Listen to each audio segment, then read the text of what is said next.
US-based studio, this is Nightly News. Good evening, folks. My name is Matt Laird. We have a special treat for you young folks tonight. This is an interview with the acclaimed author of the book 3 Cups of Tea. This is Greg Morrison, and our reporter who is doing that interview is the one and only Nancy Ullman. So, for now, starting off with Matt Laird. Stay quiet. Good evening, folks. I'm sorry about my colleague's inability to remember names. My name is Joe Marks, not Nancy Ullman. Anyway, I've got a very special guest here tonight. I hope you all enjoy. It is none other than the Dr. Greg Morrison. Folks, here he is.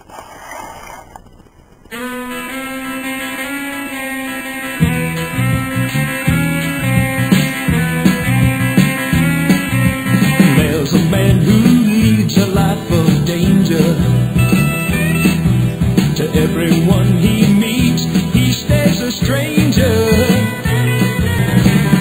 Secret agent man, they're giving you a number and taking away. We're all very pleased to have you on the show, Dr. Morrison. Oh, well, nice to be here. And, please, don't call me doctor. I'm just a part-time nurse in our local hospital. Well, anyway, how's your trip? I know it wasn't the fastest trip in the world, but how was it? Oh, well, pretty good, I guess, if you consider 6 hours in the musty cockpit of a 2-person minicopter good. I'm kidding. I took a plane. Jeez, you guys are so gullible. Okay, sure. What? Well, tell us about your history with the CIA. What? What? Oh, is that what that music was about? That's funny, because I was like walking down, I'm like thinking, I shouldn't give you. No, it's CAI, Central Asia Institute. If you read my book, you should know about it. Well, I guess Matt Laird is the only one who is bad with names. Well then, tell us about your history with the Central Asia Institute. I think that would be feasible. Yeah.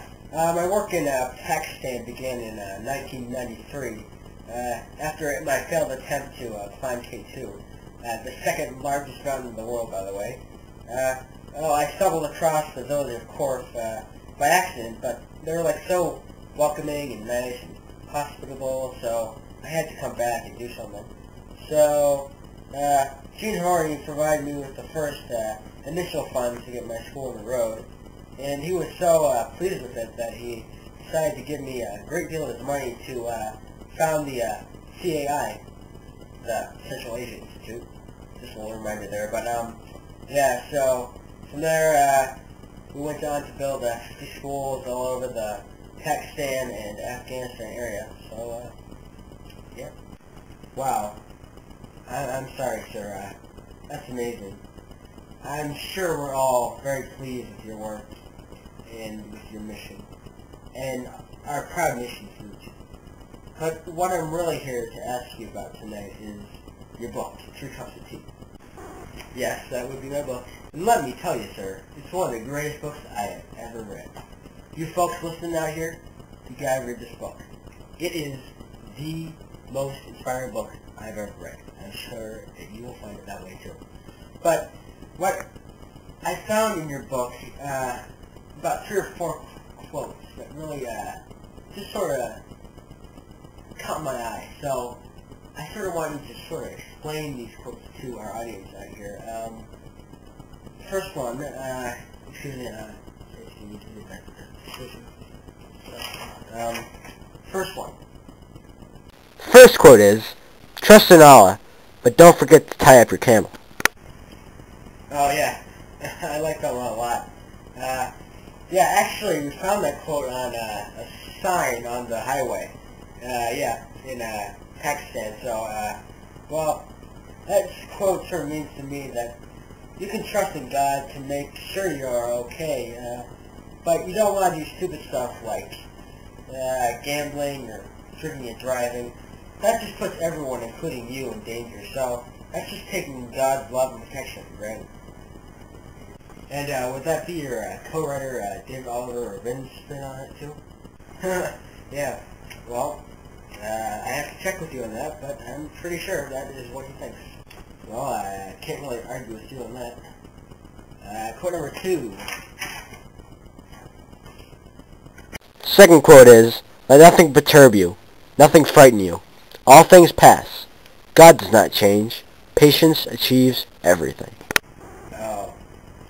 Yeah, that one means a lot to me. That's actually a quote by the soon-to-be saint Mother Teresa. When I saw her after she died, I knew I had to do something, just anything. So I included one of her quotes in my book.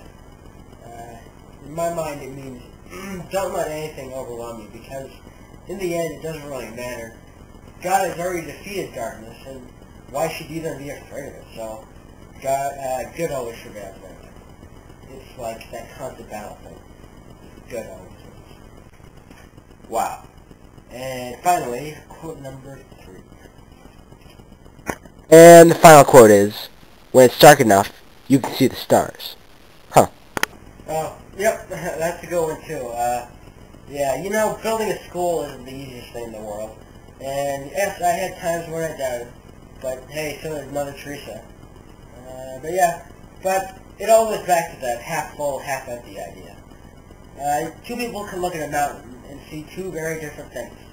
One can see it as a challenge, and the other can see it as an adventure. So, yeah, it's all about seeing the good in difficulties. I really liked it. It really helped me through that time when I was lack of funds and friends and allies. So, I had to include it in my book. Oh, we're running out of time. Okay. Well, thanks for having me. For all you listeners out there, hope you have a chance to read my book. It is 3 Cups of Tea by Ray Morrison and David Oliver England. It's in your local bookstore. Not too expensive. Thank you. So there you have it, folks. Matt, back to you.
There's a man who leads a life of danger.